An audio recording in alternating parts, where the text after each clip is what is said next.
Hello and welcome to Milestone 3. This is our opportunity to focus on your written paperwork. You're going to be writing a cover letter and you're going to submit a revised resume. These items are the ones that many employers will develop their first impression of you based off of. These written documents go before you. You're not there to show the employer your great personality or your people skills. And so your paperwork has to speak for you.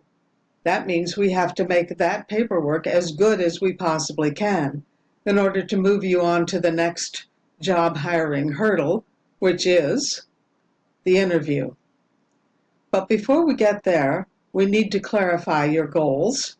And so you'll be asked to develop a career goal statement, and to do a little reflection on your progress so far in the class.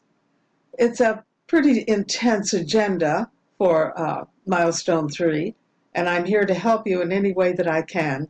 So let me hear from you if you have questions.